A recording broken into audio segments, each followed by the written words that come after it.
Welcome back to another Dororo review. Today is episode 9. I'm Justin. What is up? I'm Logan. Together we're Couch Talk. So I'm just going to discuss this episode and give our scores at the end.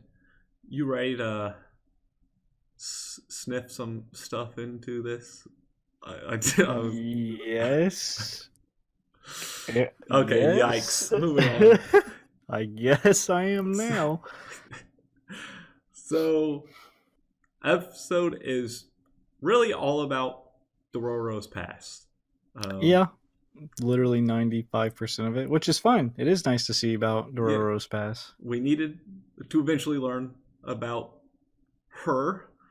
I think that's the biggest surprise of the episode, is that Dororo is a girl. That is, because it's just like, oh, it must be hard traveling with a little girl. I was like, okay, we're going What? there. It makes sense. I thought it was a young boy, but that's I what I think get. everyone did that hasn't seen the 60-something original.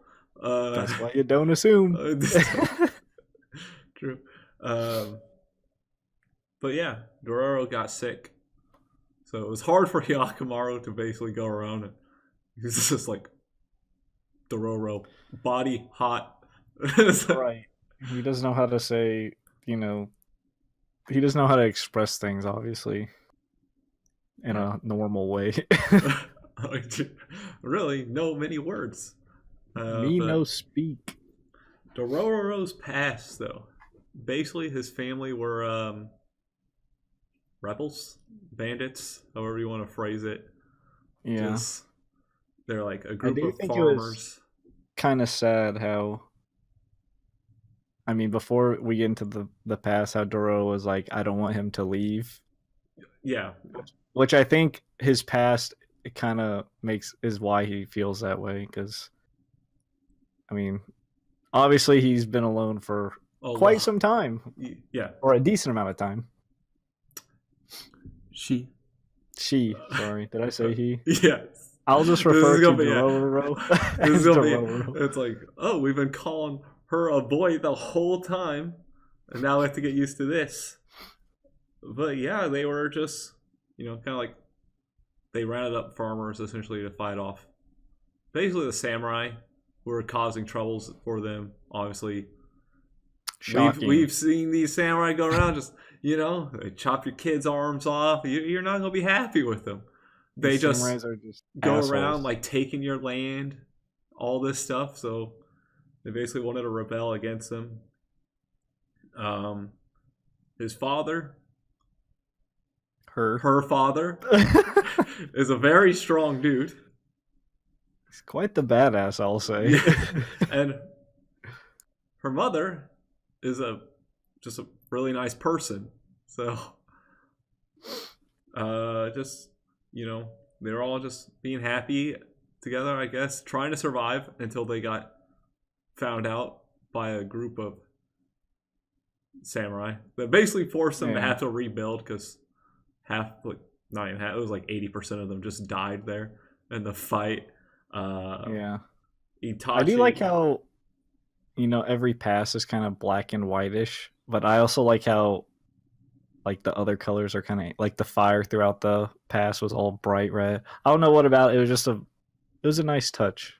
Yeah, the aesthetic is very nice when they do these things. But just like after they rebuild, every story with an Itachi betraying the village.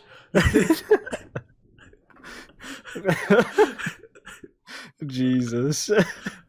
He is actually part of the samurai because he just wanted to move up in the world with riches. Yeah, and Dororo's father could have honestly probably done that too. Just kind of, sold himself to the samurai as like, and has sold himself to like work with them because of how strong he was. He is a monster when it comes to fighting. Like, and that's basically what kind of pissed off Itachi is he wanted that status. And I feel like he would have not done this if Dororo's father would have became Lord. But the guy was like, you know what? We're going to be basically fighting for our lives day in, day out. Because we're rebels. So he wanted to kind of get out of that in a way. Which, I mean, you can see that side, but no one likes a betrayer. All right, no, you little traitor ass. yeah, where's his samurai honor? Uh, but yeah, he betrayed them. But he did let Dororo and his parents live. Yeah, and then they kind of go through quite a hellish journey to Yeah, just literally try and survive. yeah, they were like looting the dead, whatever they Like they could to were, find. Dororo sees some person with his feet chopped off eating another person. yeah, like oh my god, that dude's trying to survive. That Like was a demon. With a demon, not a person. I, I think it was a hungry person. It was pretty rough for them. Like, I mean, they are literally on their own. They don't have anywhere to go. I'm sure people are. I mean, obviously, people will recognize her father, so it's not like they can go chill somewhere. Yeah, and speaking of being recognized, that's what happened. They were at a village getting burned down because the buildings were standing in a path that the samurai needed to use. Why they kind of, walked around it, off to the Right. side. Or, I don't know. walk through the village. Like, Like, all right, let's burn this building down. It's in the road or next to the road or whatever. It's like samurais are just awful people in this show. Everything about they're just terrible people. But they were just gonna leave. Dororo's father did want to step in, but the mother was like, it's hard enough as is. Let's just leave. But some little dude just had to recognize the weapon. All right. And be like, that's a giant ass pole that has killed many samurai. Yeah, and you know what he gets for opening his mouth? He gets shish kebabbed. So you did it, dude. He's like, let me show you how to use a spear. And just stabs him with himself. It's like, dude, that was insane. That little mini fight was actually cool. First guy, he just shanks, throws him to the side. He literally throws a sword and chops off those people's legs as they're. I'm like, this guy is crazy. he's got talent, man. You throw a sword and chop off people's leg, like two people's legs at the same time. You have to throw that so hard and like get the rotation just right where it doesn't just hit them with like the handle side. And then like he's literally been stabbed, and he's like, I'm gonna stab you with what is stabbed through me because I'm that crazy and I'm that much of a badass. I mean, sucked for Dororo. Yeah, but damn the entertainment value, right? I mean, it did suck because she literally witnessed her father die right in front of her, which is very sad. Then it put Dororo and her mother in a terrible spot after that to try to survive. Right. We've kind of gotten little mentions of this before, like her and her mother surviving on their own, doing what they can, but we see literally it's just they like never got help, or well, they did, I guess, get some help. Yeah, because they ran into Itachi at the temple, of course. But I mean, he still didn't like do anything there. I think he still kind of had like the respect for Dororo and them, and which is why he let them live. And then he lets her get the food, but she didn't have a bowl.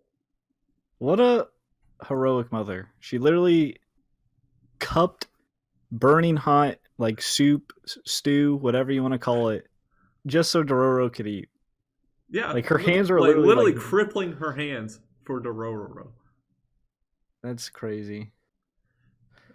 I feel sad for Dororo because even though such terrible things happen to her, she's kind of always cheery and happy-go-lucky, at least presently. Yeah, presently.